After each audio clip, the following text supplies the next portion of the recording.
of this. One of the biggest things I got out of it was that social media actually played a huge role in this manhunt and eventually catching Corey Mahaffey and his son, who are now charged with capital murder. I've been on your side working to get more details about this investigation, but I do know that standoff that left that suspect dead and an officer injured happened right behind me. We just watched that mother of two book herself into the Jefferson County Jail right behind me. That baby, like you said, died back in July of 2023. They wanted to speak with Carly Russell and the family. They had something scheduled. If you caught that, I asked, they had something scheduled. What happened?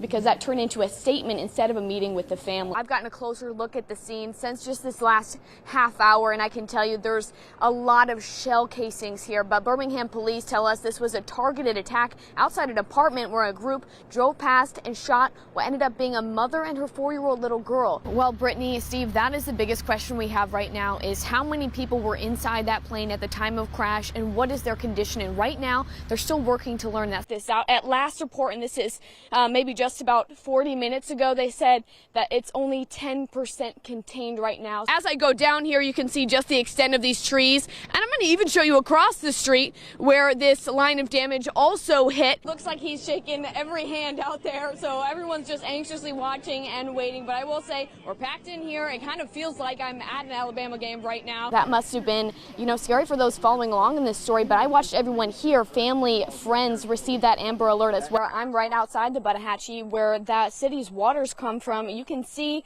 just that mud and sediment mixing up there to make kind of a gunky waterway. Josh, we learned some news things, including that this case is going to grand jury to decide on indictments for both Madison Freeman and Rodney Thomas. Police tell me that there were reports of 3 people shot, one including a 6-month-old baby in that parking spot right there. The last hour, police have wrapped up this crime scene, that scene causing a lot of grief today. I've just heard people yelling in pain, emotional pain, from hearing who was involved. Steve, Brittany, Beth is no doubt exhausted after today, but she says it's an exhaustion that's finally ending after 18 years of searching for answers. She tells me it just blisters your soul to hear from Joran what he did to Natalie, hitting her face with a cinder block and leaving her in the ocean. Even so, the difficult truth is giving Beth a sense of closure. The 18 years leading up to not knowing was more tumultuous and torturous than taking that hard hit. Joran Vandersloot pled guilty to both wire fraud and extortion today, but it was in court documents as a part of that plea deal that Vandersloot details what he claims actually happened back in 2005. Now I can say that Joran Vandersloot is no longer the suspect in Natalie's disappearance, but Joran Vandersloot is the killer of Natalie. And that is huge. It's been solved. He is the killer. He did it alone. He acted alone, so it puts all those other swirling theories to rest. In an interview with his attorney on October 3rd, Vandersloot said he saw a huge cinder block on the beach. He took it and smashed her head in before pushing her off into the water and leaving.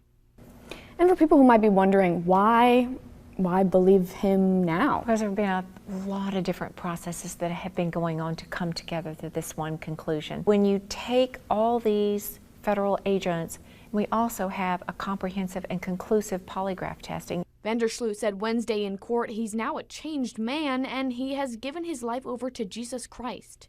What does your family think of that? I think that's just hollow talk, and I think it's typical from a double murderer, especially also someone who has extorted the mother of his kill out of money.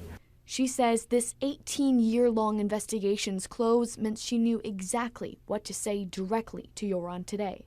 I think the most meaningful thing for me to say to him was, now you are the killer. You are the one that did it. He's a double murderer. So that's not something that will set well on him. And like I told him when I turned around, I mean, he does. He looks like hell. So, he did it to himself. Now, Vandersloot was sentenced to 20 years, which he'll serve out concurrently with his Peru sentence. That says she was involved in the development of that plea agreement, so she knew what to expect going in today. But she says she's just glad she has answers. It's called embryo adoption, and the more you learn about it, the more it feels like a scientific miracle. At least that's how the Millers describe it after a decade of trying. They are so funny. Dalton is like little Mr. Personality. Like, he's a smile that just takes up his whole face. Mary Elizabeth is our little independent gal. They may look like just a couple of happy babies, but these two have a story different than most. Never suspects or assumes that they're going to have difficulty, so it kind of caught us off guard. Mary Leah and Rodney Miller hoped to have children a few years into their marriage. But at a year of us naturally trying to conceive, we were referred to a fertility clinic. 1 in 6 couples experience the same challenges. The Millers tried in vitro fertilization, which is successful in about 60% of cases, just not the Millers. But the first time we went in for a transfer, I was told there would not be one. That was the most crushing moment of the 10-year journey, that initial IVF cycle. And it took that decade to even hear whispers of the idea of embryo adoption. We had no idea that embryo adoption was a thing. Embryo adoption is where you adopt the embryos of another couple who has gone through IVF.